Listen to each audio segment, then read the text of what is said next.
So welcome everyone to another AwareNow Unplugged. I am very excited today. We're coming all the way live from Michigan with the wonderful Jordan, Doctor at the Weekends, Jordan Vanhemert. And I hope I have not butchered your name. If I have, please feel free to jump in. Did I butcher your name? No. Hey, Paul, thank you so much. It's so great to be here. I really appreciate your time. I'm actually coming live to you from Georgia. There we go. Well, you know, the researcher has just been sacked. That's fine. We're now with you here, so that's fine. So I'm going to set the scene a little bit about you, and then I'm going to ask you to sort of flesh it out because you're the expert of you. So sure. Jordan is the official ambassador for Unity. You would have seen his story in the World Edition, I Am Not a Virus. And we were talking before the show that this was written kind of as we headed into lockdown. And it's interesting to actually look back and see where we are now. We're now at the end of 2021. A beautiful saxophonist and composer with the album I Am Not a Virus. I would strongly encourage you to listen. I listened to it with my eyes closed, and it was like the saxophone was talking, singing. It's beautiful. An assistant professor of music at Hope College, music director of Holland Court Jazz Orchestra, the supremely talented, and right here live from Georgia, Jordan. Welcome, welcome, welcome. Tell us a bit more about yourself. Thanks so much, Paul. And like I said, thanks again for having me. It's great to follow up with you. I think we were talking before, like sometimes it can feel like, well, you have your page article, and then it's like, all right, we're done. Crickets. But you know, all of our causes keep moving forward, and things like the world doesn't just stop spinning once you've got an article out. So for me, in terms of my world, I recently moved to Georgia, and where I'm now the director of jazz studies at Columbus State University, here in Columbus, Georgia. So you said you had snow outside your window. Yes. And I look outside my window, and I don't have snow. And as a matter of fact, we've got, you know, about a good 30 or so degrees in Fahrenheit between whether or not we would be able to have snow. So I'm currently located in Georgia. You're just showing off now. That's what that is. I'll send some Quebec weather down there. That'll give. Well, I would rather actually go to the Quebec weather myself. I have a colleague from Quebec, and he says, you know, it's just so beautiful up there, and you know, it's a really special place. So. Well, an invite is on its way in the post, but now we know where to send it, that we'll send it to the right address. There you go. Yeah. Look, are you ready now to dive into your comfort zone? Are you ready to go completely unplugged? Yeah, I'd actually rather go out of my comfort zone. Yeah. Oh, there we go. Don't you worry. Unplugged. You're in our very capable hands. Now, this is the random question time. Is that right? Okay. Oh yeah, you're gonna love this. And the good thing is, all the questions are about you because you're the expert, so you won't not know the answer. All right. I'm gonna pick some random questions for you.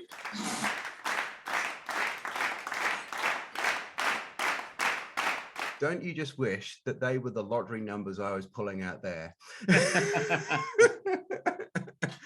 Here we go. This is your lottery. So we start with number 30. Here we go, number 30. What was the last song you downloaded, listened to, or added to your playlist? Oh, this is a great one. I'm really actually quite excited about this one. So it's a whole record of bass, trombone, and piano and drums. It's called Renew. By the McCain duo, Martin McCain and his wife Artina, and it's an album of African American spirituals, reimagined through the lens of various arrangers. And I listened to it, and you know, it's funny that you would say that my music is kind of vocal in quality, but this, it was also like, I did close my eyes and it was like they were singing the lyrics. So highly recommend Renew by the McCain Duo. That I listened to the entire record, and that's one that I'm gonna have on repeat for a while. Awesome. What a great question to kick off with. And let's Yeah, it's a great question. you manifested that one. I'm going to blame that one on you. So that's All right, I will take the blame. I will gladly take the blame there. Right, let's have a look. We've got number 65. Let's have a look, see what number 65 says. Have you met a celebrity or hero and been starstruck? And what happened? Yeah, I have. And I definitely have been starstruck before. I'm from a small town in a pretty rural community. So I did not really get like a lot of my friends would like grew up near more metropolitan areas, and so they grew up hearing like orchestras or going to like jazz clubs and things like that. And I actually didn't grow up with that. But meeting somebody like me, when I meet people, I always have to like check myself, because at the end of the day, they're really just a person. But let's see, who have I kind of met recently that I was starstruck by? Oh, when I met one of my favorite saxophonists, the great Steve Wilson, who lives in New York City, and I got the opportunity to play for him. And so I was pretty blown away. And I remember it so clearly, and getting the opportunity to play with him was a huge honor. And he said at the end, we were playing one of his compositions and an arrangement of it. He said that is the best that I've ever heard that saxophone solely sound. And I remember being like, it can't be. Like it absolutely can't be the best that you've heard it. And sure enough, I was talking to my teacher at the time, Ellen Rowe, and she said, no, actually, he meant that. He doesn't throw that around lightly. So that's an example of when I met Steve Wilson and kind of lived to tell the tale. I was pretty starstruck though. Oh, yeah. But what, I mean, isn't it? That's just actually, I'm gonna dive in here. Don't blush. That kind of shows how humble you are, because you, first of all, didn't say, oh, well, yes, of course. But when you were told, then doesn't that make that just that extra bit special then, to actually say that was the moment where those lines crossed? I mean, it does make it very special. To me, I think inside of every musician is a critic, and especially every composer. We face daily self-doubt and self-criticism. So I think in each and every one of us, there's a little bit of someone who says, there's no way so-and-so said something nice about me. There is absolutely no way that could be true. And I think that's a difficult place to be for musicians, but it's a reality of the world that we kind of live in. And I think so, but it was special to hear that about my playing from somebody who I really admire and respect. Love it, love it. That's given me goosebumps. I'm really, that's wonderful. Let's move on. Number 20. Let's see what's behind door number 20. What is your worst habit? My worst habit. Oh my gosh.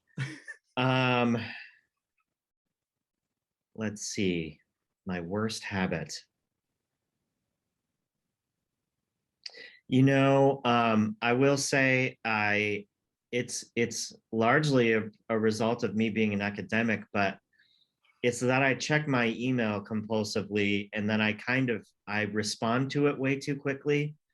I'm really working on learning to be a little bit more in the moment, because ironically, that's what improvisation demands of you.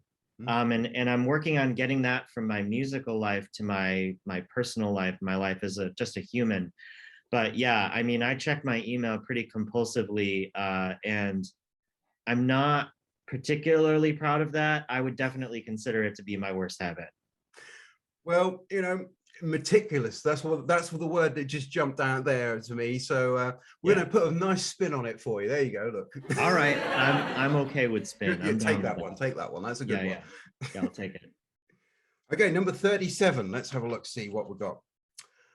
What is your dream destination and why? Oh, geez, my dream destination.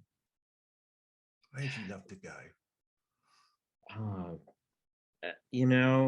With so much of the world being on lockdown, even today, we're still not really in a place where people are traveling as freely as they used to.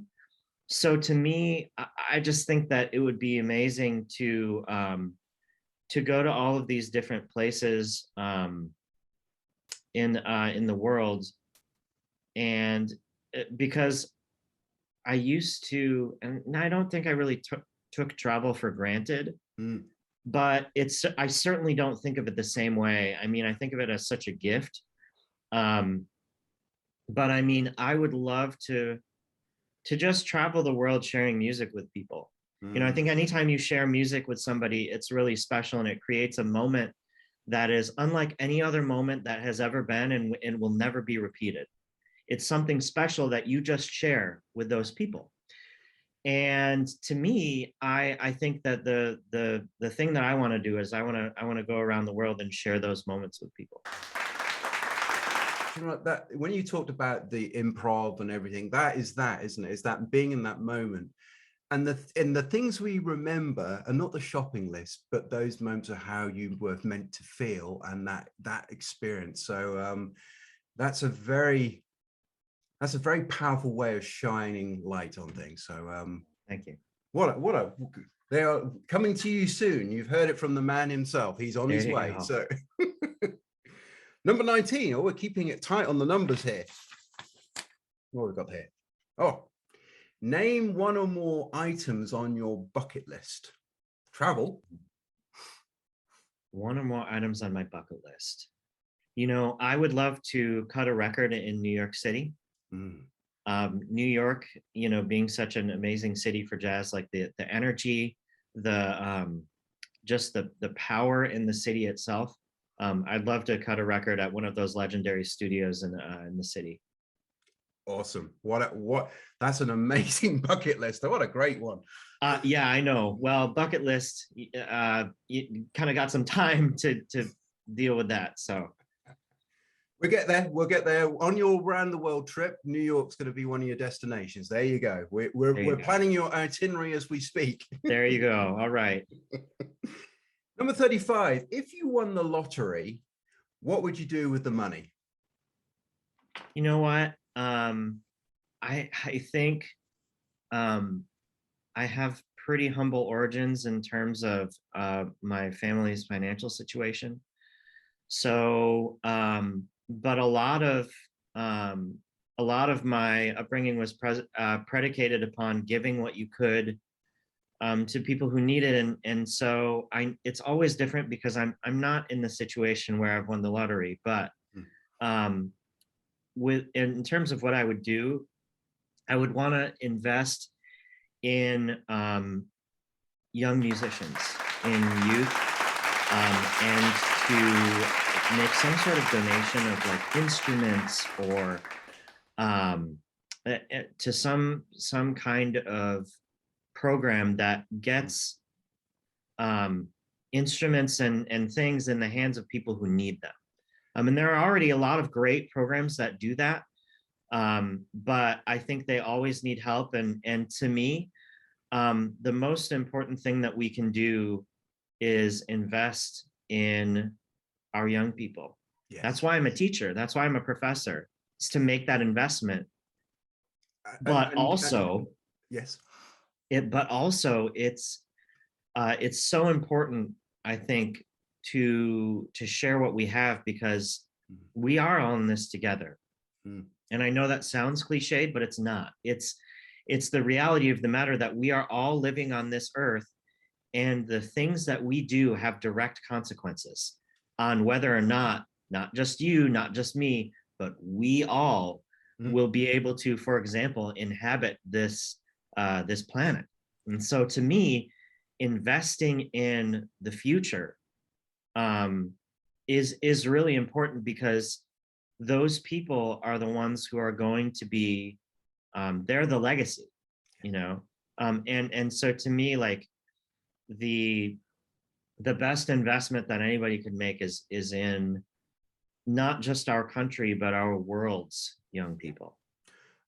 I think you're right. And with the virus and things, there's this danger of them becoming a lost generation. So I think that's doubled down now. And we talked before about music being a universal language, and it can bring joy just by the sound. And so a wonderful way to reinvest that money and pay it back and pay it forward, and whatever the say. Wonderful. Well, look, we've reached our final one, but we haven't. I'm also almost a little disappointed, because this lightning round has been really fun. All right, we'll continue. So number 7, what is your favorite item of clothing? So I'm not wearing it right now, but I love hoodies, like hooded sweaters, you know. That's my favorite article of clothing. It's they're comfortable. They are very versatile. And they are, by, like, if you were to, you know, see me running around the house at any point in time, that's probably what I would be wearing, except for now, apparently, but that's my favorite article of clothing. That's fine. I love hoodies.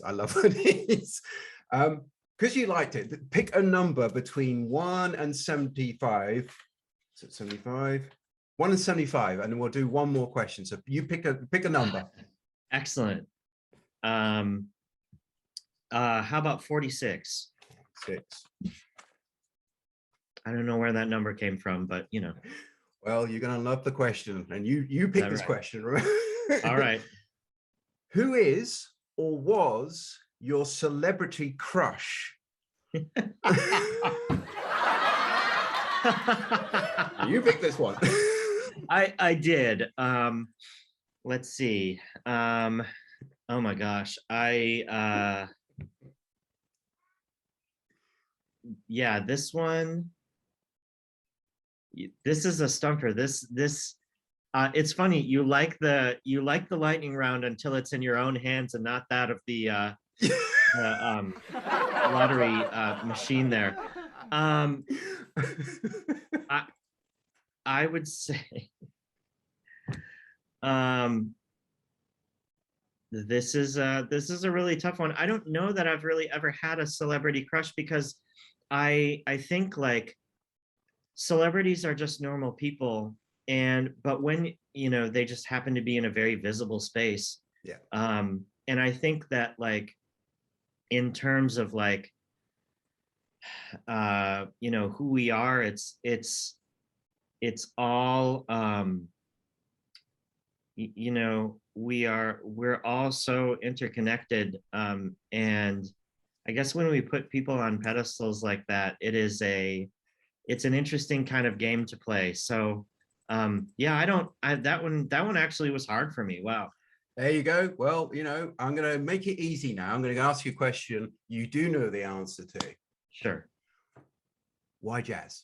Why, when Why jazz? all the other types of music on display, in the sort of the buffet of life, why jazz? Yeah, that's a great question, and love talking about it. You know, when I was a young musician and learning how to play the saxophone, like, I listened to I went to the local library and I checked out CDs, and I checked out every CD that they have, and I would grab, like, armfuls of CDs and bring them down to the checkout. I'd get the strangest looks from the library attendants, but anyway, I would get as many as I could, and I'd listen to them. And the music that spoke to me the most, like there were other styles of music, of course, that spoke to me, but the music that spoke to me the most was that of Charlie Parker, John Coltrane. It was the music of jazz. And when I was determining kind of my path and like by what I would practice and play, it was always the thing that I devoted my extra time to, which what a concept to have extra time as a young person. It was jazz. So it's where I put all of my time, but also, jazz is so deeply tied to civil rights. And part of the reason that I've chosen to make it my voice these days is because it is probably the clearest picture of what democracy looks like. Mm. There are people who will tell you that you're not enough. And jazz says to just be, and it welcomes you. Everybody in terms of jazz has an equal say. There is nothing about it that there is no one person on stage that's more important than another. And so when you look at a beautiful tradition like this coming out of the tradition of African American music, I think to be a part of that legacy and to have studied with so many great mentors who pointed me on that path, my why is because, well, first of all, I really want to share that with people. And second of all, I want to continue this lineage of jazz speaking to issues of social justice. Very, very powerful. And when you were talking, it made so much sense, because there is no sort of lead vocalist or anything else. It's a real combination of sounds and talents. And as a composer, that we talked a little bit before that how you actually go about composing is you do to play to people's strengths. And I think that's what you're doing now with using it with part of the unity. You're playing to a strength again. So I'm going to ask you a little bit about your cause and the whole idea of awareness. So yeah, I always love this one because I just love how people and synchronicities work. How did you come to the Awareness Ties family? How did that happen? I'm going to say this, and I know that Jack and Ellie are probably going to listen to this, and so when I was contacted by them, they reached out via Instagram DM, and my first reaction was, is this real? Like, is this a real thing? Are there people out there who are like really raising like awareness of this? I didn't think it was real. But it was this amazing thing to meet Jack and Allie and to realize what amazing people they were, how they've dedicated their lives to this, like to raising awareness about all of the things that we can aspire to be. And for me, when they had interviewed me, I mean, I was pretty blown away by what they had seen in my own work. So to me, it was they had reached out to me, and but once I figured out, first of all, that the organization is indeed real, and second of all, that like the great work that they were doing and taking so many people from different walks of life and different parts of the globe, it to me was really it was an amazing thing to join the team, and it was one of those things that I feel really, to be honest, really fortunate to be part of a group of so many like-minded people. And of course, you know, Jack and Allie, they're really amazing human beings, and to partner with them and in, you know, raising awareness about my cause, unity, is really it's a really amazing experience. I totally get you when you said, is this real? Because it's kind of like, hang on a minute, you're trying to tell me that there's somebody who does this and they do it Yeah, all the time, and yeah, and it's not just lip service.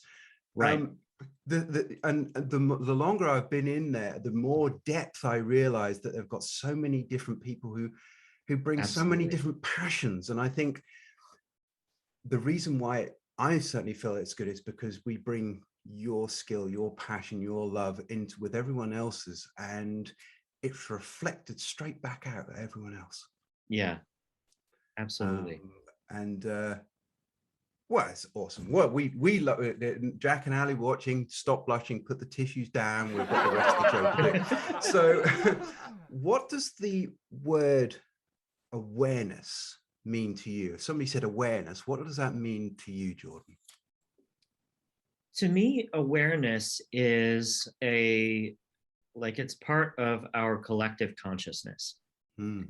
It's who we are in this moment, and it's acknowledging the things and people that, you know, maybe are not quite into our consciousness. It's bringing these things into our consciousness, Mm. and understanding what we need to do to advance our world.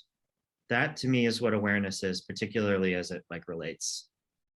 Awesome. Awesome. I love that. I love the encompassing. There's like a virtual hug going on there, my friend. I love it. Tell us a little bit now about your cause of, you know, your cause is the unity cause. Tell us a little Yeah. bit more about what you see in your goals and how you feel about that. Sure. Yeah. So again, I will be really transparent with you and say that when Jack and Ali asked me to be an official ambassador for Unity, I was like, what? And I was like, how can you be an ambassador of Unity? But what I had realized was that it was something that I was doing all along. Mm. I just didn't have that, maybe that particular exact word for it. So to me, Unity is that you and I are here and we are all in this together. Mm. And to me, when I like to relate this to composition. When I think about who I am as a composer, I'm like a sculptor, and I'm taking a giant slab of marble, and I'm chiseling away everything that's not the piece. Mm. So the piece is already there, but it's just me getting rid of the things that are not the piece, i.e. the obstructions. So to me, when I think about who I am as an ambassador for Unity, it's calling people together, but it's also getting rid of the things that are in the way. Mm. And for me, one of the things that is absolutely in the way is racism. And it's understanding that our social construct of race and the way that it is perceived and also weaponized Mm. against people of color is that stands in the way of unity. So like I see a lot of people with this racism discussion, they really love to highlight the Reverend Dr. Martin Luther King Jr. And they talk about all of this this "I Have a Dream" speech. They center that, which is great. It's a legendary speech, but they take away something that is to say, well, if we can all just be together, why don't we just all be together?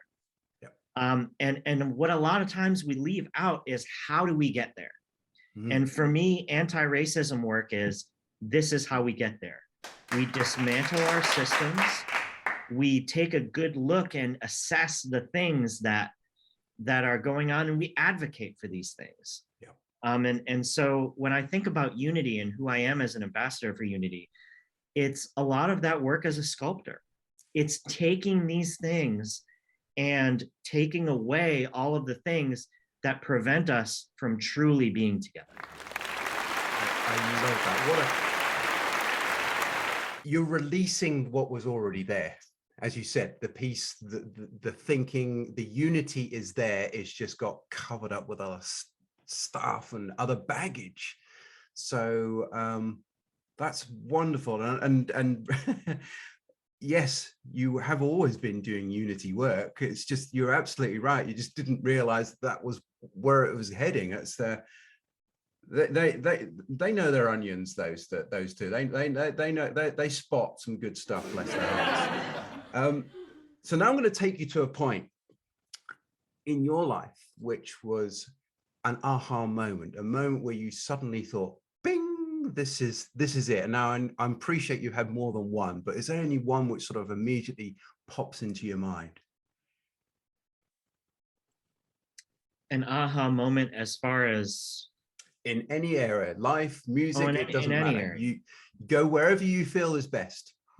You know, I will say a lot of what really plunged me into this journey is, I mean, I've experienced racism my whole life, but it was only actually recently when I decided to devote who I am and who I am musically to anti-racist work. And the aha moment was, it was actually in the creation of I Am Not a Virus. And so I had some studio time booked for a recording that I booked in January of 2020. And if I had only known what the following months would bring, I don't think I would have booked that time. But I booked it. And I think, you know, the things that we do, like the things, our surroundings and the things that we do, our environment, all of those things can work together if we're really listening. If we're really listening to what circumstances telling us and the lessons that we can learn. So I had this time booked, and I had put off making a record for a really long time. And I had initially had the thought years ago, and I kept putting things off because I was like, I'm not ready. I need to put something out, because once I put something out, it's out there, and then, you know, all of these other things. And my thought was, you know, I think I'm finally ready.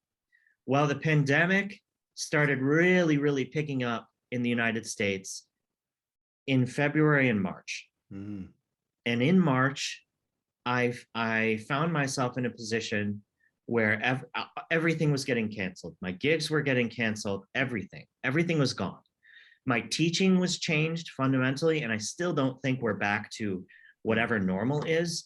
And all the while, I was thinking, well, here we are at a very unique time in human history. What do we do about it?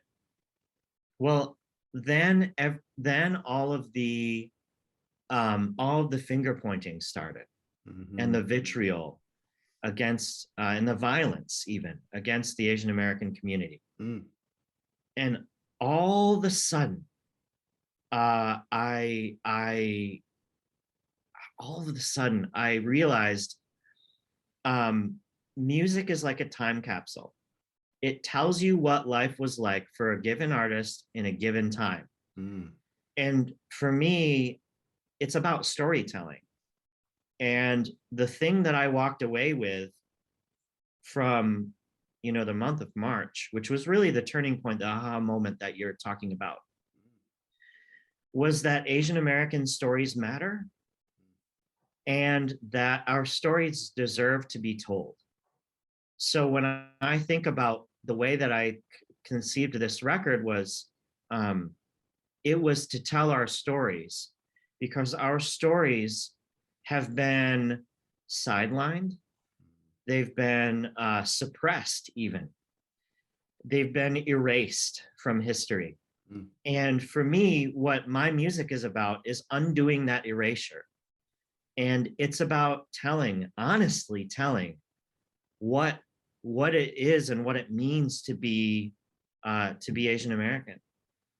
And I can only tell that from my perspective, and it's one perspective.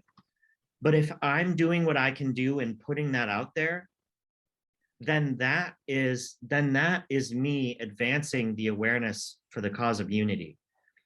Because, you know, a lot of the times when we hate people and when we spew hatreds, you know, to me, it's because there's something in the way. Mm-hmm. And a lot of the time, the thing that's in the way is distance. Yeah. You know, and when we get closer, when we listen to people's stories, when we understand who they are, it makes it way harder to hate them. Way harder. We are all humans and we have the same, we have a lot of the same basic needs. It's just that sometimes our systems are such that those needs are obstructed. Not everybody has the same ability to get food. Not everybody has the same ability to secure a living. Not everybody has the same ability due to systems to enjoy the same kind of life. And when we understand that that's what people want, then we start to think compassionately about the systems that are in place. And we start thinking, well, why is this like this? Why is this system this way? And to me, a lot of dismantling systemic racism and dismantling our systems is coming to an understanding as people that the system is not inherently a person, but it was put in place by people who wanted to keep other people down and prevent them from securing those things, those elements of who we are and what we need. I think you're so right that you can only suppress for so long, because the harder you push down, it will come up twice as hard. So and the thing I love about when you first of all, the bravery, because you was like, no, shall I not put this record out? You've made something now which is immortal. It's never going to go away, and that is a stand, that is a moment. And I think I appreciate that the difficulty, and you know, life gets in the way, but you still cut through that and you put your stand there. And it's a beautiful place to work from, because you're working from something which is pure love and creation to start with. Amazing. And I think you're so right and we are constantly having these aha moments, but that one really, I can really feel, just gave that extra twist to what you were doing. And it really did. And I can feel that, you know, you can actually feel the passion coming from you on that. It's very palpable, and I think that's why people listen to music. It's escapism. It's to actually get into somebody else's love, creation, and feel what you were feeling at the time. Yeah, absolutely. Love it. Love it. Well, look, I'm going to ask you this question flows very nicely. You'll like this one. What would you say is one of your favorite songs, and why?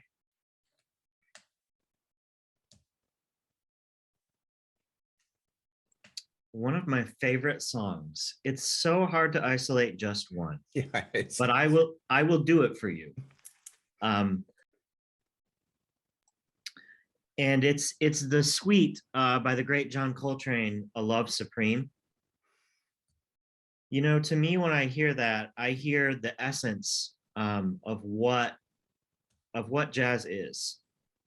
You hear the improvisation, you hear the speaking from Coltrane's soul. You hear so many things about what you know, what it means to be a musician, what it means to be a human. And Coltrane, and I think a lot of people know this, but some people don't. He was inherently spiritual. He was a deeply spiritual man. And so, you know, he said that music was all about sincerity and sincerity of what you play and who you are. So to me, when I listen to A Love Supreme, I hear really deeply and intimately who John Coltrane was. And like you said, that is immortal. That will never die. And so we can go back to it and understand wow, this monumental piece of work, it really lets us into Coltrane's consciousness. And it's like having a fingerprint. It's so unique, and people can come and play. It's like when you play with your hero, and he said there's been many versions of people playing, but he said that was one of the best, and that's because it's so unique. And I think that's the beauty that creative and music can bring, and why it's constantly alive. So tell me, what are you working on at the moment, my friend? What's cooking in your kitchen? All right. When will this come out, do you think? It's going to basically be, let's see, let's not put pressure on Ali. I'd say mostly mid 2022. Great. Okay. So I am currently, my next record is under contract with Origin Records out of Seattle. And it's called Nomad. And the idea is that people are constantly looking for a home and place to belong. And Nomad, to me, embodies the spirit of the search, like the searching for our collective humanity. And what it is it's me continuing my mission of telling Asian stories by using Korean folk music and children's songs as kind of a lens by which to tell that story. So I've got 8 arrangements that I've done, and they're all coming out on an album which will be released in April. So so I'm really excited. I think you might be the first, I think this is the first time I'm saying this either like on a podcast or like in some sort of media element. So this is, but yeah, that's my next project. I've got a kind of a standing gig that I'm doing in every other week here in Columbus, Georgia, that I'll be doing and using to play a lot of new music and celebrate big milestones in the calendar year. But the biggest project that I'm working on right now, yeah, like I said, is Nomad. And I'm very excited to share that. If you liked I'm Not a Virus, I have a feeling that you're really going to like this. That is awesome. And I wish you, hey, I'm not going to wish you success. The success is already there. It's just you just discovering it. So it's already, the success is already a given. So I can't wait. And I'm very excited that you're leaning into it and bringing in Korean folk music and children's songs, which could very easily just get washed away. So I think preserving that as well is fantastic. So it's just another way to tell the story. It's another way to tell our story of who we are. Love it. Love it. Well, look, where can we find you, Jordan? Because people are going to be wanting to get in touch. And so tell us, where can we find you? Yeah, people can find me at Vanhe Music, JVANHE Music, MUSIC, on Instagram and Facebook. They can find me at my website, which is my first name and last name.com. So jordanvanhemert.com. And let's see, I think that's all the places that I am. I want to make sure though. Yeah, I think that's it. So on my website, you can hear I'm Not a Virus. You can hear all the music, kind of see what I'm up to and where I'm playing. And then of course, social media is always a good place to find me. Well, now collectively we have no excuse of not being able to find you. So thank you so much for giving us some time today and sharing your passion for storytelling and your why, and some fun facts about you, which maybe we didn't know to start with. Thank you very much. Have you enjoyed yourself, Jordan? Absolutely. Thank you so much for having me. It's been a pleasure, and I'm just looking forward to working alongside you and all the other ambassadors to show our world what we can be. Awesome. What a way to swing out the end of the thing. Composer? Yes, I think. So thank you very much. And guys, if you've been inspired and you've enjoyed listening to Jordan, please contact him, get in touch with him. He's such a cool guy to hang with, and he's going places. And I certainly want to make sure that I'm following him on that. So thank you once again, Jordan. Everyone, take care of yourselves, and we'll see you next time. Bye-bye for now.